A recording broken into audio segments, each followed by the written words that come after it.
আজকে আপনাদের সাথে নতুন একটা রান্নার সাথে পরিচয় করিয়ে দিব। আর আমিও আজকে নিজে থেকেই এই রান্নাটা করেছি আর আমিও পরিচিত হয়েছি এই রান্নাটার সাথে। আর খেয়ে স্বাদটাও কিন্তু বুঝেছি কেমন হয়েছে।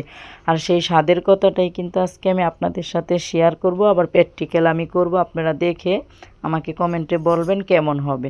আসলে আমি কিন্তু আপনাদের শেখানোর জন্য কিছু করি না কখনোই। আমি যেটা করি সেটা আপনাদের কাছে শেয়ার করার চেষ্টা করি। সবাইকে একটু আনন্দ দেওয়ার বা ভালো মন্দ কথা আমাকে জানানোর চেষ্টা করি, এটাই অনেক। আসসালামু আলাইকুম, কোহিনুর মিনি কিচেন অ্যান্ড ব্লগে সবাইকে স্বাগতম। সবাই কেমন আছেন? অবশ্যই আল্লাহর রহমতে ভালো আছেন, আমিও ভালো আছি। এই তো চলে আসলাম রান্নাঘরে। আইসা কড়ার মধ্যে দিয়ে দিলাম তেল। তেল দিয়ে দিছি কিছু আলুগুলো আমি একটু ভেজে নিব হলুদের গুঁড়ি হালকা লবণ দিয়ে। আর এখানে একটা মশলা বাটাবাটি করে নিব। একটা জয়ফল 4 টুকরা করে 1 ভাগ নিয়েছি, আর একটু জয়ত্রী নিয়েছি, কিছু তিল আর কিছু চীনাবাদাম, এগুলো আমি পাটায় বেটে নিব। আর কিছু আদা বাটাটা আমার শেষ হয়ে গেছে, সেই জন্য আদাটা বাটতে হচ্ছে।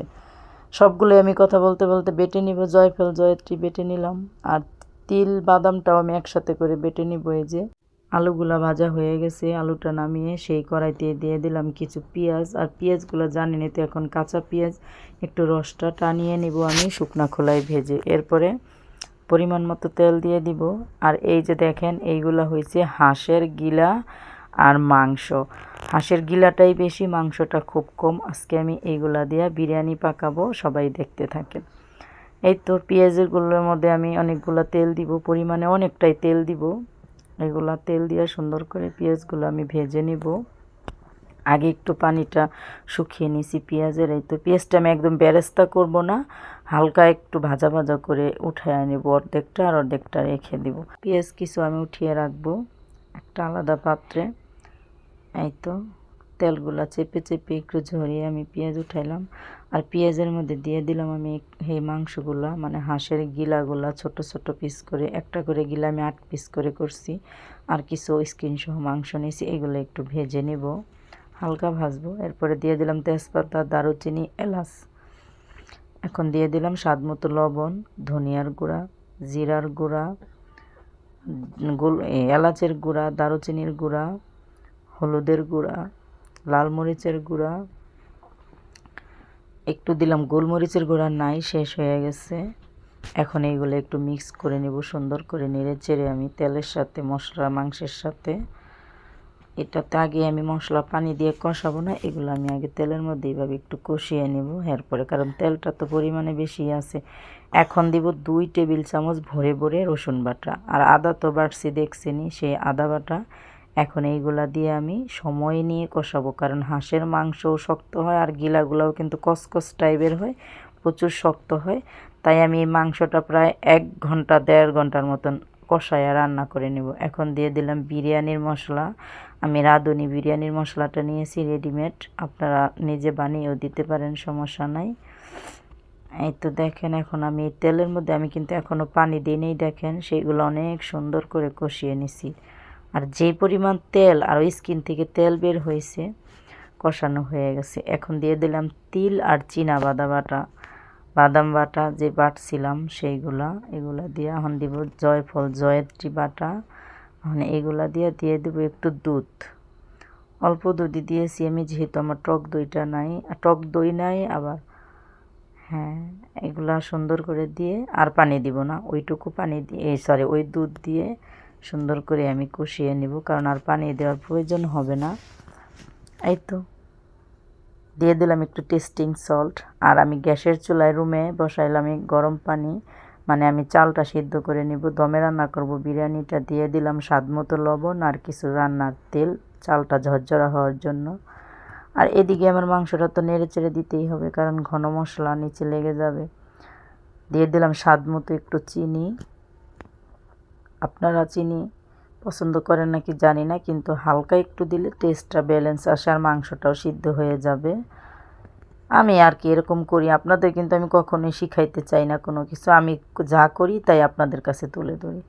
আর এই তো দিয়ে দিলাম সেই পানি ফুটে উঠছে, এখানে দিয়ে দিলাম সেই চালটা আমি আধা ঘন্টা 40 মিনিট ভিজিয়ে রাখছিলাম। আর এখানে দিয়ে দিলাম একটা লেবু, অনেক পেকে গেছে, সেই লেবুটা 2 টুকরা করে পুরাটা রস দিয়ে দিছি, চালটা ঝরঝরা হবে মানে ভাতটা।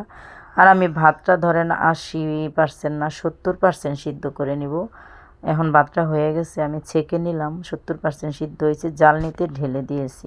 আর এদিকে আমার মাংসটা অনেক কষানো হয়ে গেছে, উপরে প্রচুর প্রচুর তেল উঠে গেছে। আর তেলটাও আমি আজকে অন্যরকমভাবে কাজে লাগাবো। সবাই তাহলে দেখেন, দেখে কিন্তু বলবেন টেকনিকটা আমার কেমন হয়েছে। আর প্লিজ সবাই দেখেন কালারটা অনেক সুন্দর হয়েছে।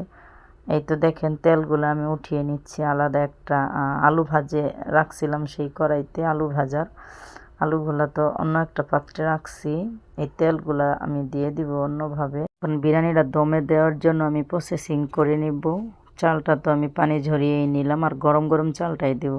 আরেকটা পাত্র নিয়েছি, পাত্রের মধ্যে এখন আমি ভাত দিয়ে দিব আগে কিছু, মানে সেই গরম গরম ভাতটা দিলে ভালো হয় দমে দেওয়ার আগে মাংসের সাথে। মাংসটাও গরম আছে, অল্প একটু ভাত নিয়ে ছিটিয়ে দিয়ে দিলাম কিছু মাংস, ভুনা মাংসগুলা কিছু দিয়ে ছিটিয়ে দিব। আমি লেয়ারভাবে বসাবো বিরিয়ানিটা কাচ্চির মতন। এরপরে কিছু ভাজা আলু দিয়ে দিলাম। আলু বেশি ছিল না, 2-3টা আলুই আমি ভেজে নিয়েছি। আলু না দিলে তো বিরিয়ানি অসম্পূর্ণ আমার কাছে। এখন আবারও কিছু দেখেন, ভাত প্রচুর গরম কিন্তু ধোয়া উঠতেছে ভাত থেকে। এখন দিয়ে দেবো সেই বিরিয়ানির এইগুলা, মানে পেঁয়াজের বেরেস্তা, কাঁচা কাঁচা বেরেস্তাগুলা। এটা আমার কাছে খেতে ভালো লাগে, নতুন পেঁয়াজের। আর ওই তো তেলগুলো আমি এখন দিয়ে দিব। তেলগুলো আমার কালারের জর্দা রঙের কাজ করবে, হলুদ হলুদও থাকবে, সাদাও থাকবে, সেই জন্য তেলগুলো এভাবে দিচ্ছি। আবারও কিছু ভাত দিয়ে তেল দিয়ে দিলাম, দিয়ে দিব আবারও মাংস, আবারও 2-3টা আলু দিয়ে দিলাম। এখন আবারও কিছু ভাত দিয়ে দিব। এইভাবে আমি পাট টু পাট করে নিব। এবারও কিছু তেল দিয়ে দিচ্ছি। এটা কিন্তু কালারের মতন হবে, জর্দা রঙের মতন। অনেক তেল তো, সবগুলাই আমি দিব। এই কাজটা করলে দেখতেও ভালো লাগে, খেতেও কিন্তু খুবই সুস্বাদু হয়। আমি এই বিরিয়ানিটা করি নাই, হয়তো মুরগির মাংসের, গরুর মাংসের বিরিয়ানিগুলো আমি এভাবে করি। লেয়ার বিরিয়ানি তেলটা পরিমাণে বেশি দিয়ে তেলগুলো আমি এভাবে দিই, কারণ আমার কাছে জর্দা রঙটাও থাকে না। আর জাফরান তো ধরেন কেশর, ওগুলা তো ধরা ছোঁয়ার বাইরে, আমরা গরিব মানুষ। এভাবে করতে করতে এই তো আরেকটা লেয়ার দেওয়া হয়ে গেল, আরেকটা লেয়ার দিয়ে দিলাম। এই তো এভাবে আমি 3-4টা লেয়ার দিলাম, 4টা লেয়ার দিয়েছি, কারণ অনেকগুলো বিরিয়ানি রান্না করছি। আর মাংস তো মনে হয় আমার প্রায় 1.5 কেজির মতন হবে। চালটা দিয়েছি আমি 1 কেজি, মানে 1 প্যাকেট, হ্যাঁ, চাষি চাল দিয়েছি। পোলাও চাল চাষিটা আমার কাছে খুব ভালো লাগে। আমি যদি লুজটা না আনি, প্যাকেট আনলে চাষি আনি, আর না থাকলে তো অন্যটাই আনতে হয়। যাই হোক, ফাইনাল লুক সবগুলো ভাত আমি এইভাবে দেওয়া শেষ। লাস্টে উপরে কয়েকটা আলু দিলাম, আমার কাছে সংরক্ষণ করে বেরেস্তা ছিল, কিছু বেরেস্তা দিয়ে দিলাম। আর সেই পেঁয়াজগুলো দিয়ে কিছু কাঁচামরিচ দিয়ে দিলাম উপরে, দিয়ে কিছু ঘি দিয়ে দিব। ঘিটা আমার নিজের হাতে বানানো হোমমেড ঘি, সেই ঘিটা উপরে সুন্দর করে দিব। অনেকগুলাই দিব, পরিমাণে 2-3 টেবিল চামচ ঘি দিয়ে দিলাম উপরে। এখন এটা আমি সুন্দর করে দমে দিয়ে দিব, ঢাকনা দিয়ে দেবো। এটার মাপের ঢাকনাটা, হয়তো গরু, চিকেন, মুরগি, খাসির বিরিয়ানি খাইছেন, আমি আজকে হাঁসের বিরিয়ানি করে দেখলাম। এই তো পাটাটা দিয়ে চুলায় আমি 1 ঘন্টা বা 45-50 মিনিট রেখে দিব। তাহলে সবাই দেখতে থাকেন আমার বিরিয়ানি কেমন হয়েছে। আর ক্লিক করে দিবেন অল নোটিফিকেশনে, সাবস্ক্রাইব করে পাশেই থাকবেন, বন্ধুদের কাছে শেয়ার করবেন, কমেন্টে বলবেন কেমন হয়েছে। এই তো দেখেন বিরিয়ানি আমার নামিয়ে নিলাম, অনেক ঝরঝরে হয়েছে, কালারটা কিন্তু খুবই সুন্দর হয়েছে, বাজারের কেনা বিরিয়ানির মতন। তাহলে সবাই ভালো থাকেন, সুস্থ থাকেন, আল্লাহ হাফেজ, আসসালামু আলাইকুম।